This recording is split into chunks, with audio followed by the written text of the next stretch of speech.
stuff. Hi. Beautiful. All right. Good evening, everyone. Welcome to the webinar, Gaming the System. My name is Isabella. I'm the Engagement and Communications Manager at Australian Democracy Network, and it's great to be here with you for our first webinar for 2026. Before we kick off, I'd like to acknowledge that I'm joining from Wurundjeri country and acknowledge that sovereignty was never ceded. At ADN, we believe First Nations perspectives and justice are central to any vision of rebuilding a healthy and vibrant democracy. I really love this map that shows that this has always been a multicultural land and a place with systems of governance and relationality that predate our current democratic systems by a long shot. If you'd like to say hello in the chat and share what country you're calling in from, I always love to see where people are, and it's great to be joined by you all tonight. Here is coming up on the screen the agenda, so the plan for this session. We're just doing a short opening now, and then I'll introduce Christian Slattery, who will be doing a bit of framing of the big picture problem, the reason that we are doing the work that we are, and he'll share our new research into gambling industry donations. And then I'm really glad that we're also joined tonight by Rebecca Paterson from the Alliance for Gambling Reform, who will speak more about why gambling reform is stalling under this government and the really important changes that need to happen to protect communities. We'll have lots of time for audience questions from both of them. And then we're also going to talk about ADN's lobbying campaign and our 2026 strategy to win real reform. And then probably some more time for questions at the end about lobbying, depending on how you're all going. A little bit of housekeeping, please use the chat, pop your questions in there as they come up. It just makes it a little bit easier for me to manage the time and participation when we get to Q&A section. I'll call on you to speak when we get there. So yeah, just type your questions in as they come. And I think that's it. I think we're just about ready to get started. So for those who might be new to Australian Democracy Network, welcome. We're a campaigning organisation with a mission to create a thriving democracy with a robust civil society, informed public debate, and accountable government who put the well-being of people and the planet first. We work with over 200 other organisations and our 15,000 community supporters to advocate for a better democracy. And right now, those campaigns, our priority campaigns are protest rights, protecting charities' voices, and of course, lobbying, which is what brings us all here tonight.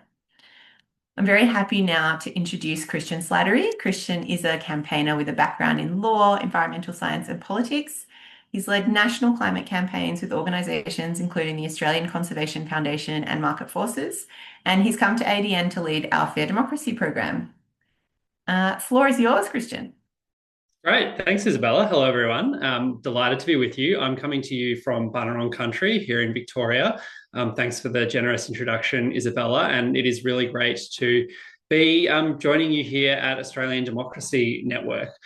So we're here to talk tonight about an issue that we describe as state capture, and we're going to examine that issue through the lens of the gambling industry. So at ADN, we use the World Bank definition of state capture, which some of you might already be familiar with from a research report that we put out a couple of years ago. And that is that the exercise of power by private actors through control over resources, threat of violence, or other forms of influence to shape policies or implementation in service of their narrow interests. So in other words, state capture is describing a process by which a state or government's decision-making processes are controlled by private, vested, or corporate interests. We'll put a link into the chat, actually, for anyone who's interested in the deeper dive piece of research that we did on this. The full report's on our website. But there are several different elements of state capture, everything from financial contributions. We're going to be talking about donations in this webinar, but also the dark money that's funneled into our political parties. Lobbying, we're also going to be talking about lobbying tonight. There's formal contact with politicians, there's the private dinners, there's the tickets to the tennis, there's the networking on the golf course. There's the revolving door of former politicians and staff moving between political offices to industry roles. And then there's a few other kind of areas around reshaping institutions to favour commercial interests over the public interest, influence over policy making through, frankly, the enormous resources and staffing resources that commercial big corporations are able to bring to bear to engage in policy debates, find the time to write submissions and give evidence to government inquiries. And then there's another final sort of big one, which is the public influence campaigns that these big companies are able to run. State capture is really dangerous because it targets our rulemaking machinery. It targets, and that includes the ability to define what constitutes corrupt behaviour in the first place. And so dominating any one major party in isolation doesn't constitute state capture. This is about capturing the entirety of our systems of government.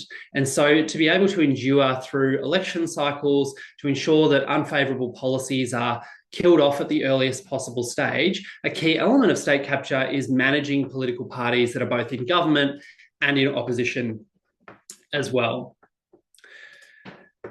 And so in order to do this, a whole range of techniques are brought to bear, some of which I just mentioned, in order to reward compliant political parties and decisions and to punish dissenters and ensure that even when there's a change of government, the whole infrastructure of the state is still geared towards protecting the commercial interests of the industry that is bringing this influence to bear.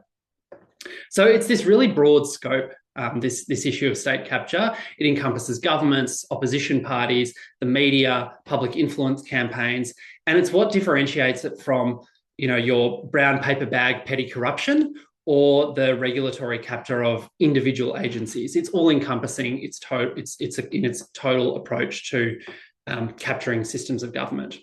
So that's a little bit of the theory. But tonight we're going to focus on the gambling industry as a key case study of this issue of state capture because it illustrates this problem so clearly, and it illustrates how big industries use a really sophisticated web of influence to shape government policy.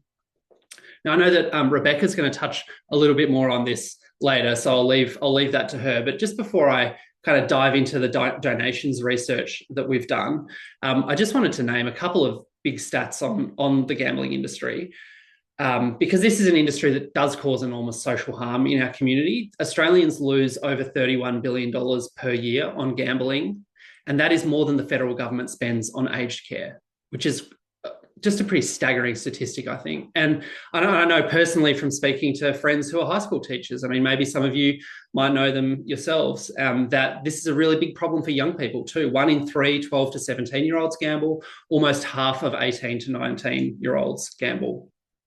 So we'll hear a little bit more about the social harm of gambling from Rebecca Paterson from the Alliance for Gambling Reform shortly.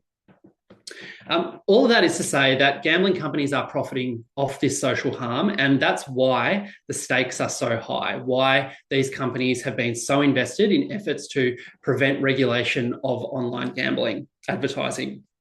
So that's one of the reasons why we did this research into gambling industry donations. We used Australian Electoral Commission data from political donors and the federal parties over the last 11 years to analyse how the gambling industry attempts to influence our elected representatives. So specifically, we looked at the AEC's Transparency Register data. It's published on the first Monday in February every year. It's always a very exciting day for us political campaigners, and it covers the prior financial year. So it came out on the 2nd of February this year, and it covered that 24-25 financial year period.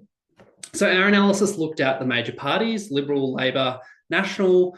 We did look at the Greens. They don't take gambling industry donations. We didn't analyse One Nation, but to be honest, that's probably something we should look at doing in the future. And then the companies that we included were the likes of Tabcorp, who you'd probably better know by their brand, TAB, Crown, obviously the casino operator, Flutter Entertainment, who you've probably never heard of, but they own Sportsbet, and Responsible Wagering Australia, which is the industry peak body for the online gambling sector. And then a whole other of small donors that we identified through company record searches through the Transparency Register. So I'll take you through some of our key findings. The first of the key finding is financial, and that is that over the last 11 years, gambling companies have donated a total of $6.2 million to Labor and the Coalition. And it's a little hard to tell from this chart, but what's really interesting about this is that that $6.2 million is split almost exactly evenly between both major parties, around 3.1 to $3.2 million each. And that is a key feature or a key signifier of state capture, because what you see is an industry, and sorry to use a gambling metaphor here, but an industry that is hedging its bets and ensuring that it is going to win no matter what party is in government. And so we observed that in the period that we looked at, while the Coalition received slightly more when they were in government, Labor received more since they were elected in 21 at the 2022 federal election. The other thing you can see there, it's a little bit less obvious, but that there are some spikes around major events and elections like 2016, 2019, 2022. And then, as I'll come to with our second finding, also around moments of potential regulatory change. So our second finding relates to the online gambling sector specifically. So this chart just pulls out three entities: Flutter Entertainment, remember that's Sportsbet; Tabcorp, that's TAB; and Responsible Wagering Australia, which is the peak advocacy lobbying group for that online gambling sector. And that's what the data that you see on your screen. And so what you see very clearly is that donations from the online gambling sector specifically peaked in financial year 21-22, which was the year of the federal election and the year of the change of government. And they've remained high ever since that point, which is precisely during a 4-year period where significant regulatory reforms were effectively stalled or sat idle. So the third key finding is that the donations are not widely spread across heaps of different companies. Actually, there's a handful of companies that are responsible for almost all of the donations. Just 4 companies, the ones that I've mentioned, or entities rather, accounted for 480 of the 518 donations across the entire 11-year period, and were responsible for more than 90% of the donations in dollar terms. And so this concentration, I think, helps to make what's going on here a little bit clearer. The donations are principally being made by the companies with the most to lose. So you see Tabcorp, Flutter, and Responsible Wagering Australia. So you might be wondering what the purpose of those donations is, right? And this is, it's always an interesting question because, you know, the question arises, well, are these donations just being made to buy policy? And the answer is a little bit more complicated than that. These donations obviously are completely lawful, but they are not corruption. They're used instead to buy access and unlock doors that most ordinary people like you and me can't access. So interestingly, Woodside Energy, if I take a step to one side to a different industry, Woodside Energy actually told us back in 2018, or told a parliamentary Senate inquiry, exactly what its donations are used to buy. So they revealed that their membership of the Federal Labor Business Forum and the Liberal Party's Australian Business Network, it's their platinum membership buys them access to federal parliamentary briefings, access to boardroom policy forums, budget night dinners, the Prime Minister and the opposition leaders' networking drinks, and end-of-year drinks, and lots of tickets to all of those different forums and events. So the industry has told us exactly what their donations are buying, and it is that access to politicians, to have those quiet conversations, to develop those relationships that they can use to influence policy outcomes over the long term. So, you know, does the gambling industry get the same access as Woodside for its donations? Well, we don't know for sure, but we strongly suspect that that is the case. So moving on just from the dollars now to some of the people, I want to talk a little bit about the revolving door. So the fourth key finding highlights this idea of a revolving door of relationships between political officers and the gambling industry. In the course of our research, we identified at least 25 former politicians and advisors who moved into roles with the gambling industry from politics. And so you'll see on your screen there some pretty prominent examples of this, just with Responsible Wagering Australia, the peak lobby group. You've got Nick Minchin, who was a former senior member of the Howard government. He became chair of Responsible Wagering Australia in 2018. He's still chair. He replaced future sports minister Richard Colbeck, who was re-elected to the Senate after a brief hiatus. And the inaugural head of Responsible Wagering Australia, lest anyone think that this is a problem of one side of politics, was former Labor Communications Minister Stephen Conroy, who joined RWA just 3 months after resigning from the Senate. And then if you look at the staff list of RWA, they currently employ a whole group of former coalition staffers, several of whom previously worked for former Social Services Minister Anne Ruston, including its CEO, who served as Senator Ruston's Chief of Staff for 5 years. And keep in mind that the Social Services Ministry does have some hand and relationship in policy making when it comes to gambling regulation. So as I said, in total, we identified connections across both major parties, 15 former politicians and advisors, 8 Labor former politicians and advisors, and 2 others who are either associated with independent or where we weren't able to identify which party they were associated with. So just to wrap it up, the summary of our research is that we found online gambling companies have donated heavily to both major parties, especially during periods of regulatory debate. There's a handful of companies, particularly online gambling companies, that are responsible for most of these donations. The donations are used to buy access to our elected representatives, and the gambling industry has really deep political connections that it can draw on to stall reform. So that's the summary of our research. I'm going to introduce now Rebeca Paterson from the Alliance for Gambling Reform, who's going to share a little bit about AGR's work and her knowledge of the gambling industry. For those of you, actually, maybe Rebeca, I'll let you introduce AGR. But Rebecca's the Director of Policy Leadership Council's government engagement at the Alliance and has a really deep understanding of government and the impacts of gambling harm, particularly at a local government level, given her 9 years of experience as a local councillor. So great to have you online with us tonight, Rebeca. The floor is yours. Thanks so much, Christian. And I just think that was a really succinct snapshot of just how extensive the problem is with state capture and the lengths, to which it goes.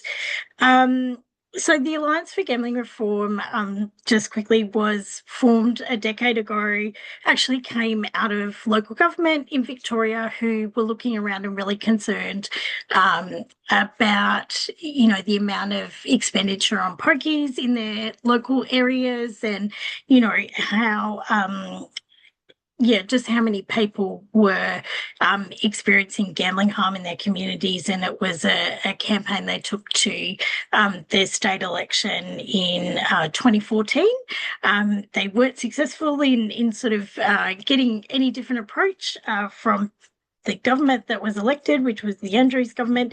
However, it did highlight a need for a coordinated approach to address gambling harm from pokies at that time.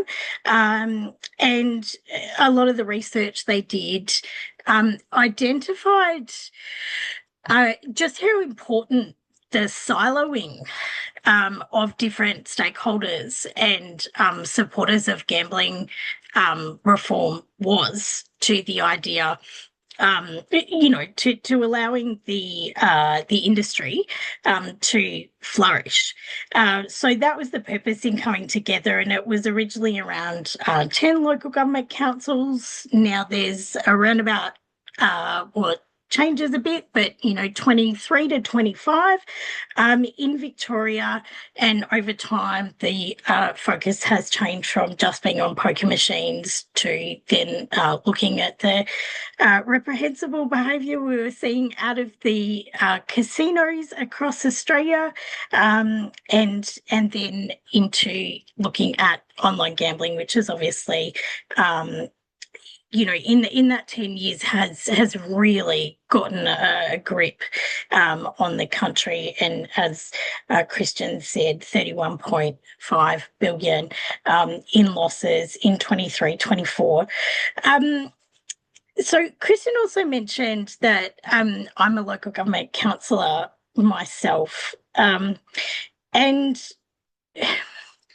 as someone who's on council, I guess I can see the issues with that state capture and just the depths that it goes to.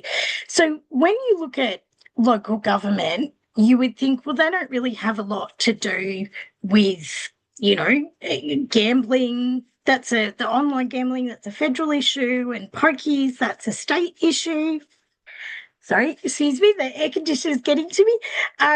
But what we see at a local government level is the way that sporting clubs in our communities are actually really captured by the industry. And this is part of, I guess, that state capture, allows, as Christian said, the industry really to decide, what's defined as state capture.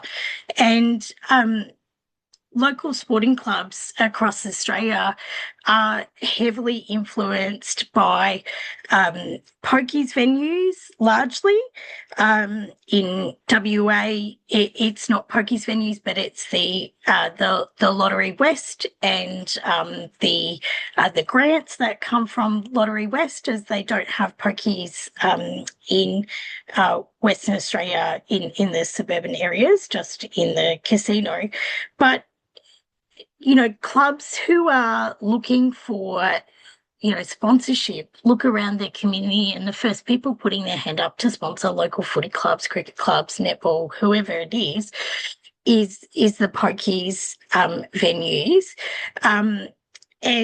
And the other things that is happening is through grant programs, local clubs, and even councils themselves, to different degrees, depending on the state or territory you're in, become quite dependent on the money that is coming from pokies venues or from Lottery West in WA, and being put into a big pool of grants to be handed out to whitewash the community, and so we're doing good things with the pokies profits, and that goes some way towards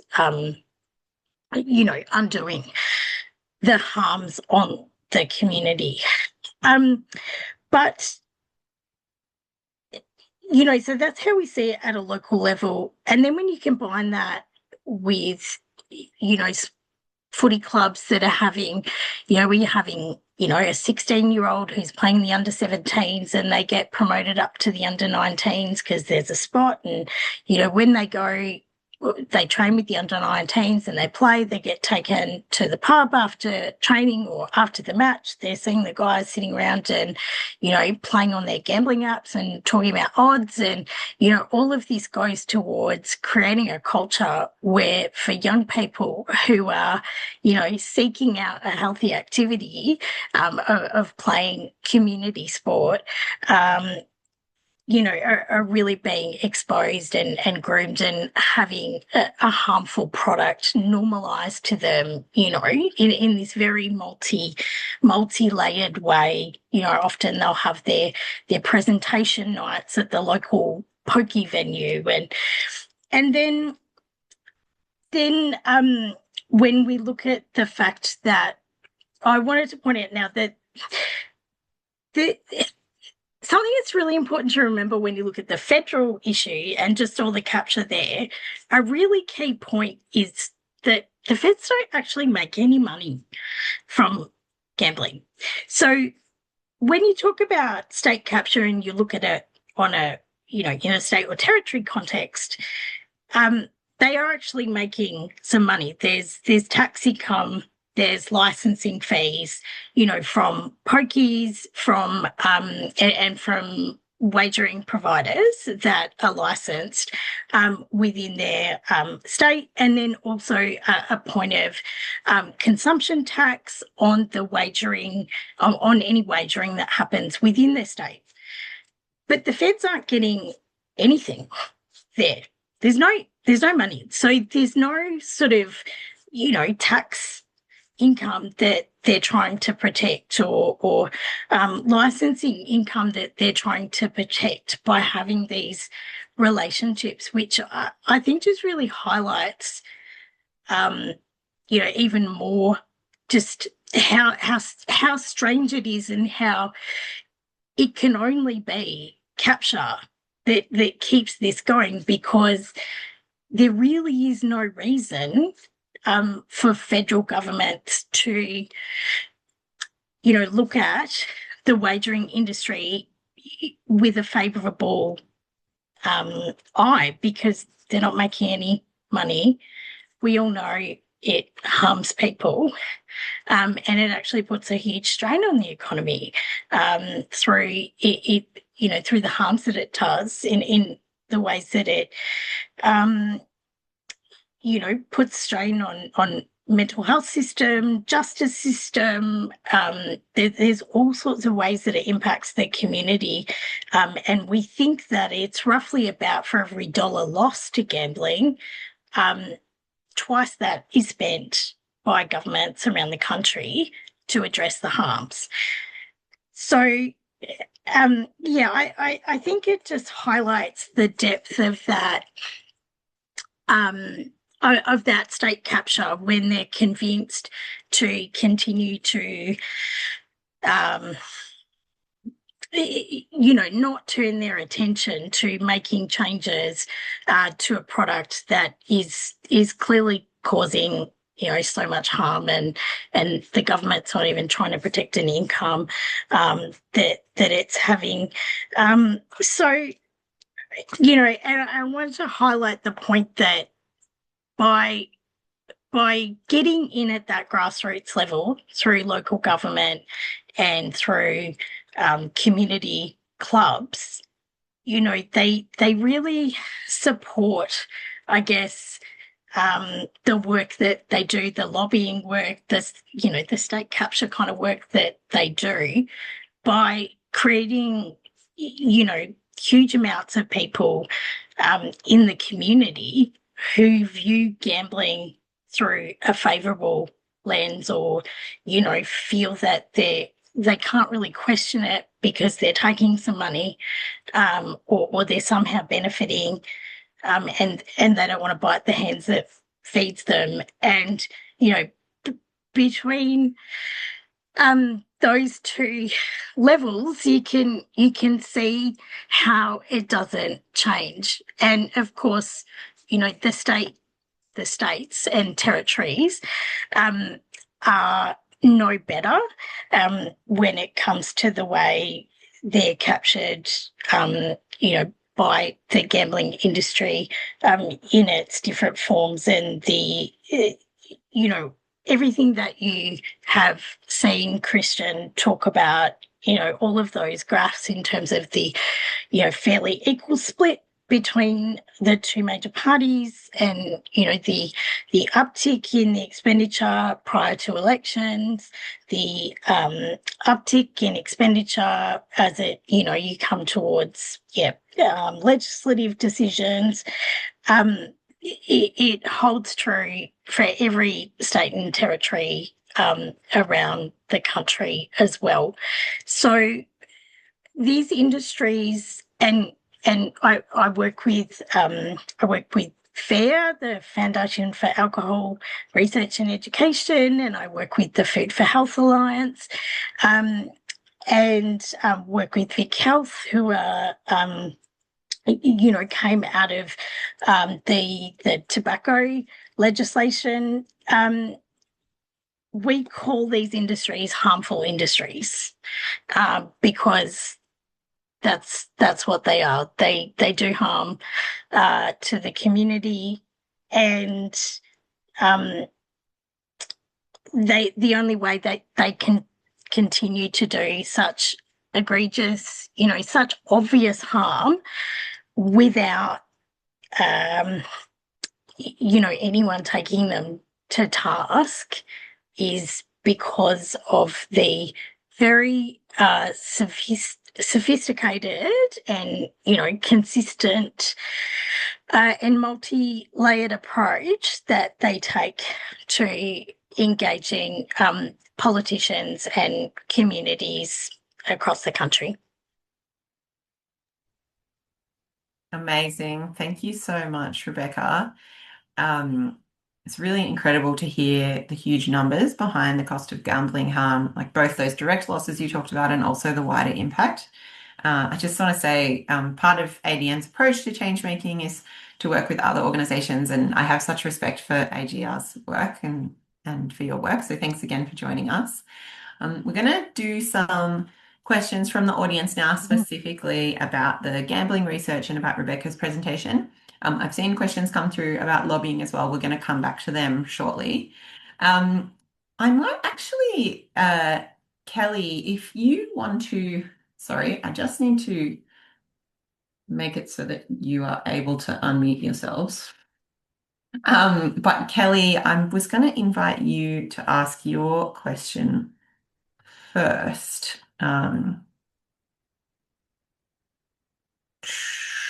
There you go. Great. Kelly, if you're able to unmute yourself now, I think this is a great follow-on from Rebecca's presentation. Yeah, it's because in the olden days, they used to have state lotteries and people used to call it the stupidity tax, right? But they were very low amounts. So people could maybe make a lottery ticket for, back in the olden days, maybe it was 50 cents or something, but we say like $2 buy-in. But instead of like scratchies, how you get nothing back, in the state lotteries, the lottery pool would be given back. So people could get like maybe $100,000 or not like $200 billion like they get now, but, $100,000 or, $1 million or something in today's money, which would really help their lives. So, and what they used to do was they would use these lotteries to fund major projects. Like they had a hospital one and they had the Harbour Bridge had one. And what made me think of this again, because I remember my father was incandescent when the government privatized it, but I didn't really understand what he was talking about at the time. But so that's how we got the lotto in New South Wales, which Kerry Packer got, which is what made him a billionaire. But I was thinking about it. In New South Wales, the state government is going to put a two-way toll on the Harbour Bridge. And it made me think of this because maybe one way to avoid that is to have one of these lotteries again. It made me think of it. But also, every time you have one of those toll things, you have to put $80 minimum into Transurban's bank account.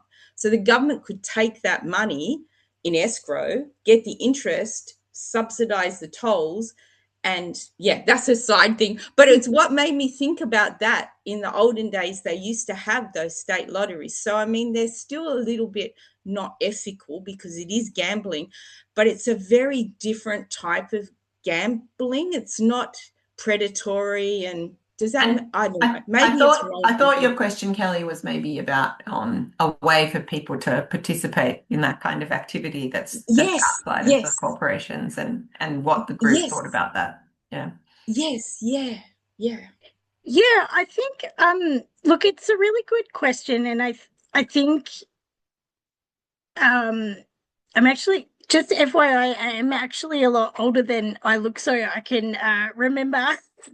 I have lived through in Victoria, the bringing in of pokie machines, the tabaret, the changes to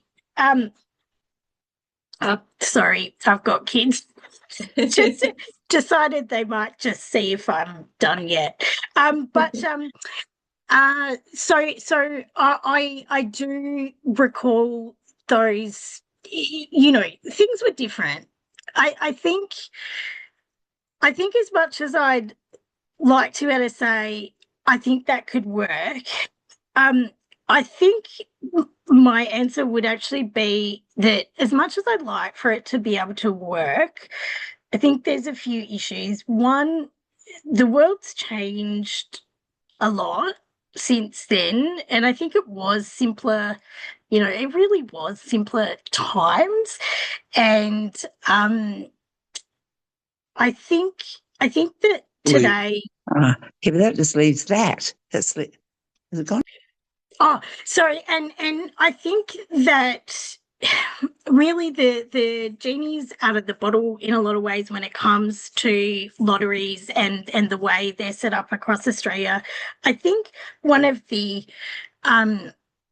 amazing things that the different gambling companies manage to do is convince the community that there's sort of a hierarchy of products and their harms, and you might lose your house playing the bokies or online sports betting, but you won't ever do it via lotteries. But the thing that I would say to that is that once upon a time, there used to be lottery draws twice a week, and that was it.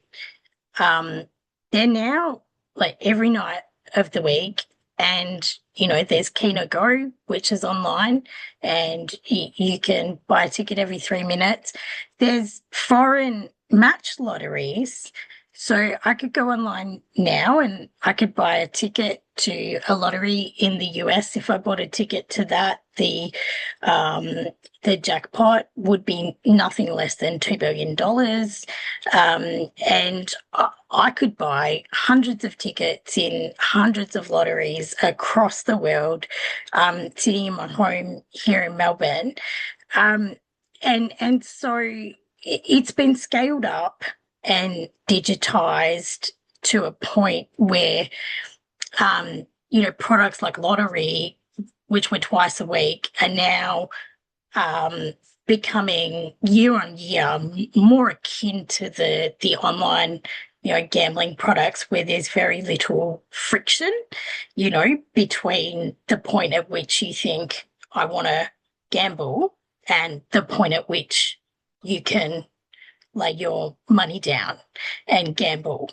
And the more digital the world becomes, the less friction we will continue to see in all types of gambling products. They all want their piece of the pie. They're all thinking about how they can, better commodify their product in this digital market, and they're behind doors lobbying about that, as we speak.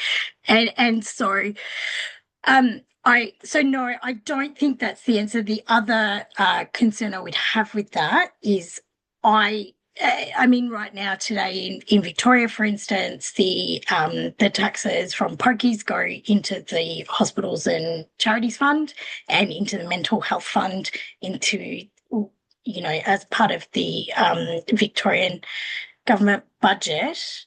Now, there's only a very small amount of that money is actually going into working with people who have experienced gambling harm, trying to engage them and rehabilitate them.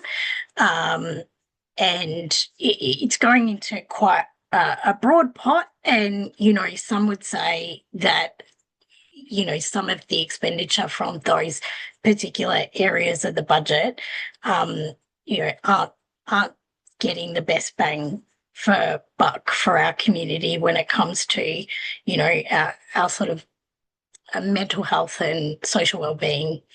So I'm not sure that I'd want to, be putting more money back into the government's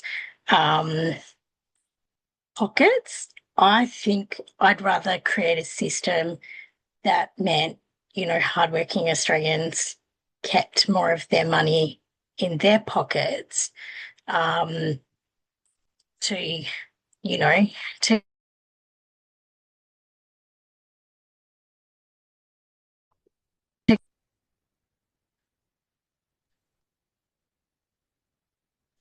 Just lost you, Rebecca. So anyone worrying that it's their computer. It's not. It's Rebecca's. I was But just going to go on to the end of that answer, Isabella. If anyone's interested in sort of reading about the history, the kind of social, political history of the gambling industry and some of the kind of cultural trends that I think this question and discussion sort of kicked off, but also then the kind of key political debates that have played out, be it the pokies debates of the early 2010s through to the online gambling reforms and the Peter Murphy review of the last few years. There's a book called Hooked. It's by Quentin Beresford, who's I think University of Queensland academic. And he did an excellent podcast last year with the ABC on Late Night Live that you should be able to Google. Well, maybe we can put the link in the chat. That's a really succinct summary of kind of these issues that I think are really interesting. Have we got Rebecca back, Isab? Or there's a new Rebecca in the waiting room, so I'll bring her in.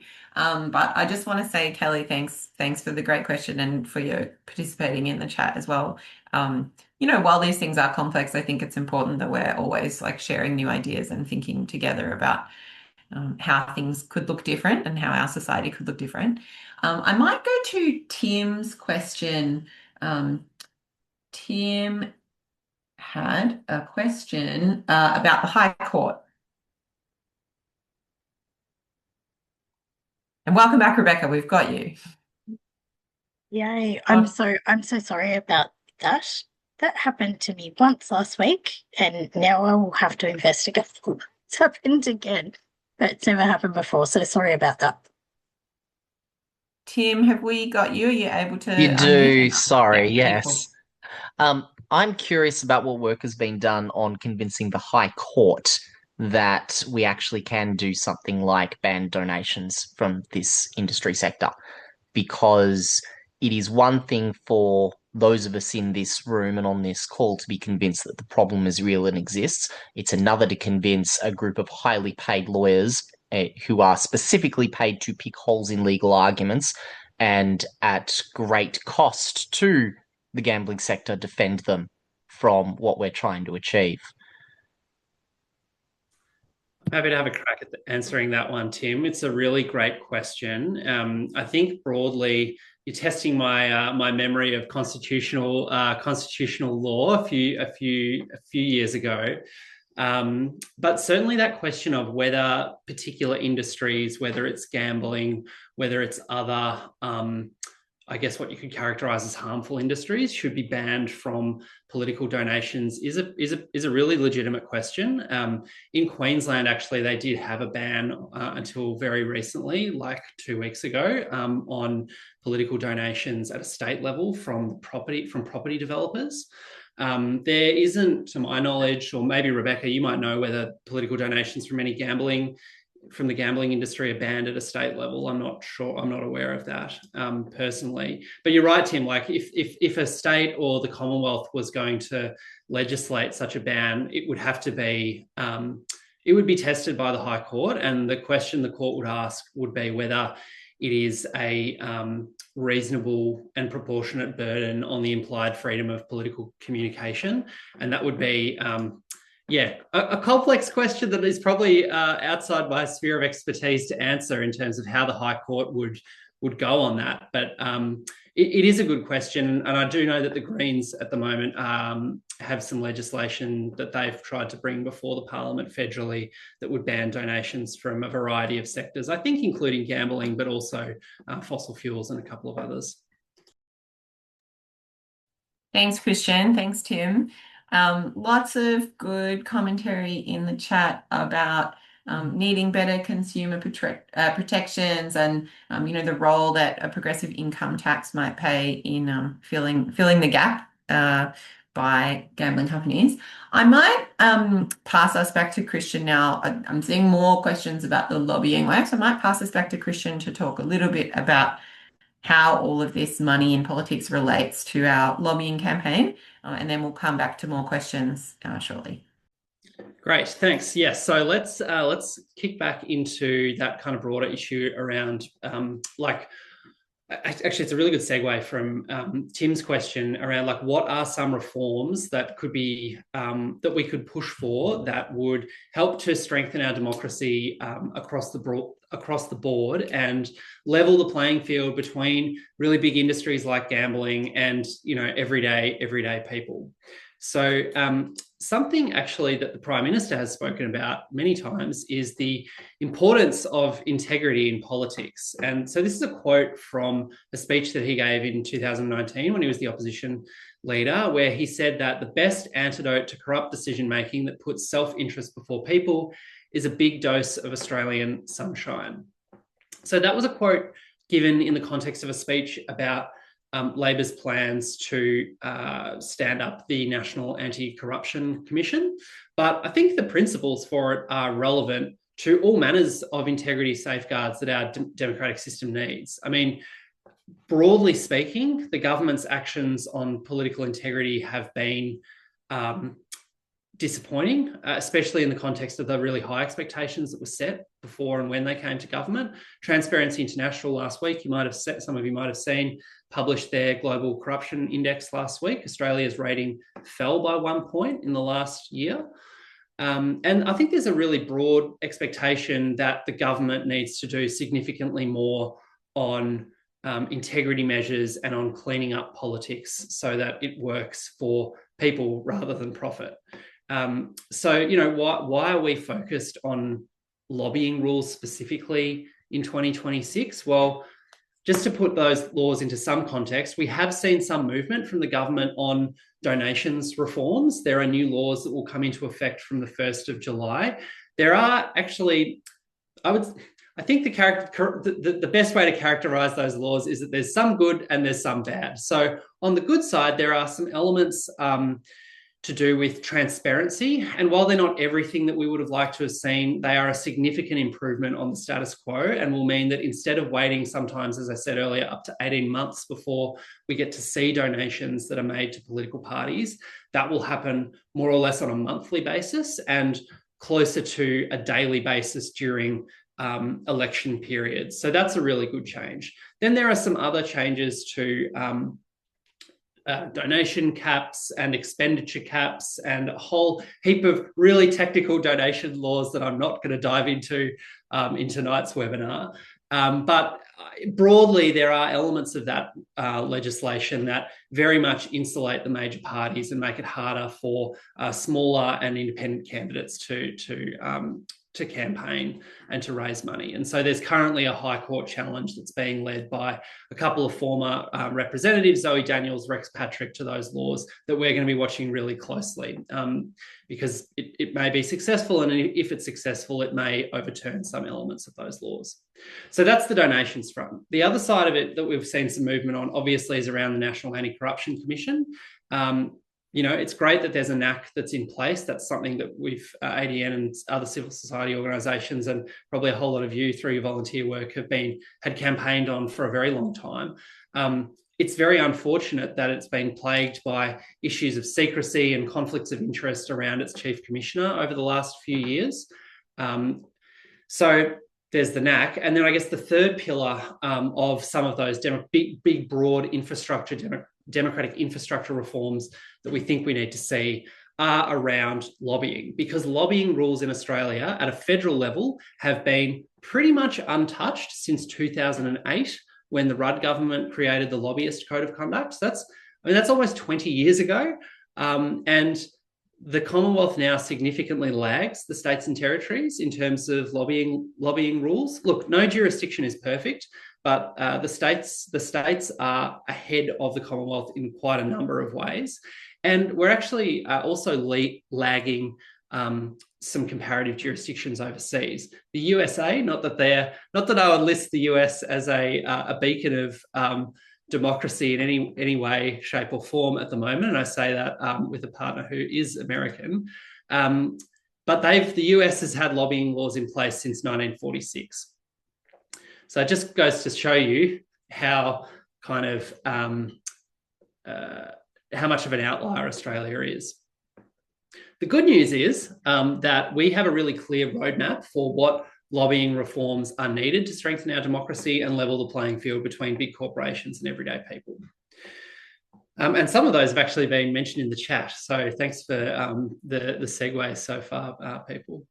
So I guess just before I continue, one thing I want to stress is that we're not advocating for like a ban on lobbying or saying that lobbying itself is illegitimate. It's a totally legitimate part of a democratic system, because at its core, it's about the ability to represent your views to government, and that is a fundamental democratic right in a liberal representative democracy. But the key issue is that there is a total lack of transparency around lobbying at the federal level and a really systemic bias that tilts the game board in favour of commercial interests.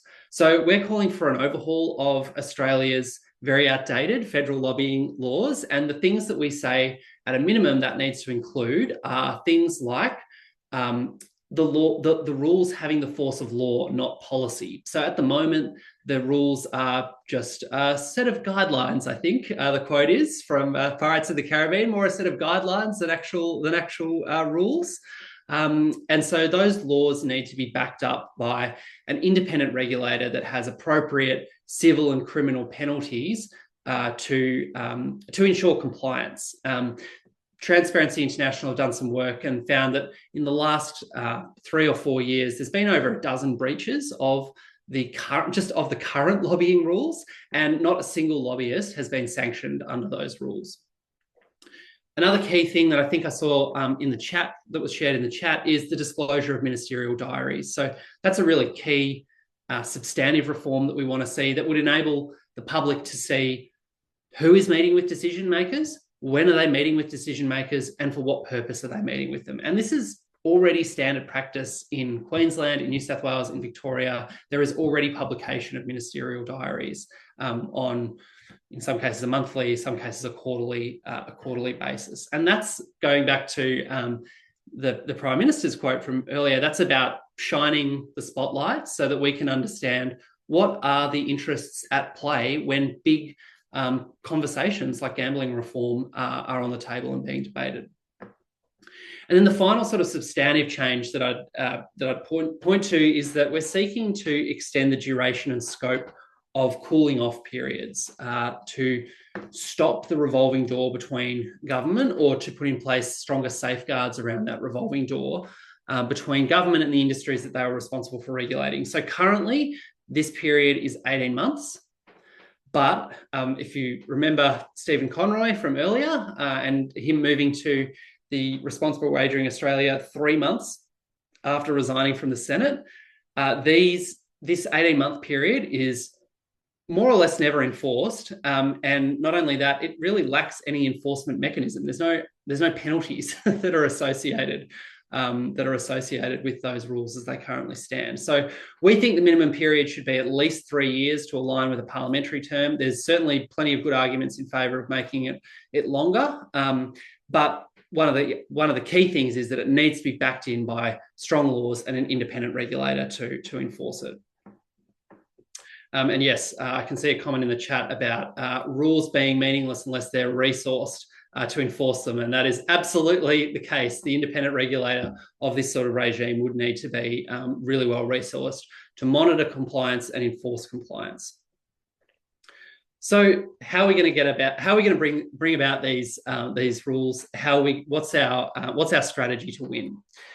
Well, our analysis is that in order for this to happen, we need the government to see these changes as being politically advantageous and an on-brand move that's consistent with their commitments at the last 2 elections. So there's 3 kind of key themes and ways that we can achieve that. Firstly, there's public and media narrative pressure. An example of that is some of the gambling research that we've published recently, partnering with organisations like Alliance for Gambling Reform, with academics that do work in this space, and connecting the dots in the media and in the public between the hidden lobbying that's taking place and the public policy outcomes that are clearly in so many cases favouring corporate interests. There's a question of accountability and holding the government to account when scandals arise with respect to political integrity, and recognising also that many of the lobbying reforms that have occurred in Australia, including at the federal level, but also at the state level, have occurred reactively in response to various scandals. There were some reforms to foreign interference laws and foreign interference lobbying laws that came into place in 2017, and those were in response. Some of you may remember the Sam Dastyari scandal that occurred around that time as well. So then the final thing that we need, and this is where all of you good people come in, is public pressure, because we need parliamentarians across the political spectrum. If this is going to be an enduring, lasting reform, we need it to be a reform that's taken up by as broad a spectrum of the parliament as possible. We need our elected representatives to hear that this is an issue that matters, that and ensure that integrity and accountability remain high on the agenda. They've been right up there at the last couple of elections, and we need to keep them on the boil. So we'll share a petition with you in the chat, and we're going to be running a lot more webinars across the year to share more of our research and the work that we're doing in this space. And we're going to be working on some resources and tactics to help support you, to help us champion this issue through the media, through letters to the editor, through meetings with your local members of parliament, acknowledging that some of you might have already pushed this issue with them before. And so, how do we go back to them and push this issue with them again? So that's, in summary, that's it from me in terms of the reforms that we're seeking and how to achieve them. I guess one thing I want to say is that I'm really optimistic that we can achieve these reforms, but I do want to acknowledge that it's not going to be easy. This is going to be a slow burn of public pressure until the government is unable to ignore our voices for change for any longer. So short of some, monumental political scandal involving lobbying, what is going to get these reforms across the line is sustained public pressure through the media, through meetings with our representatives, and through conversations with people every day. So yeah, I just want to thank you all again for coming tonight. I think maybe I don't know if we're going to squeeze in a couple of questions at the end. I'll leave that to Isabella, the ringmaster, to make that call. But I just want to say thank you very much, everyone, for coming tonight and for the interest that you've shown in this incredibly important issue and in the issue of gambling reform as well. Thanks, Christian. I do like to let people leave at the time that we've said. Rebecca has been doing an amazing job of answering some of the more complex questions in the chat. So shout out, thank you. And she has encouraged people to get in touch with her directly. There's an email address in the chat if folks want to. So perhaps rather than calling out some of the other amazing questions that have come through, there's been things about why the laws aren't being passed, given the apparent lack of financial interest to be in a state of capture, pressure from the state government who do benefit from gambling money, like, is that what's going on? Some questions about the revolving door outside of the major parties. Lots of really great comments and collaboration as well in the chat. So thank you all so much for that. I might just say, Rebecca or Christian, if you want to offer any more closing thoughts to address any of the questions that I just raised. The other thing I'll say, as Christian said, is, this is not the end of our work together and the conversations that we're having. And it's been so great to be here with you all tonight, our first webinar for the year, our first webinar in a while, actually. And I'm really excited to build the public pressure that we need to with all of you and our partner organisations to win some of these reforms that are so overdue and really needed to make our democracy more fair. I would just say thanks so much to everyone for coming along, because it is a really important issue, and sometimes these things can, feel a bit too big to tackle. And for me personally, having been doing this for 3.5 years, I never fail to be buoyed by meeting others in the community that really want to tackle these very difficult issues. And it's my firm belief that that's how we get stuff done, you know, brick by brick. You know, we put one foot in front of the other, and although it might seem huge and, you know, unsolvable, we are making changes as far as gambling goes bit by bit. And I think even democracy, you know, slowly we are chipping away at some of those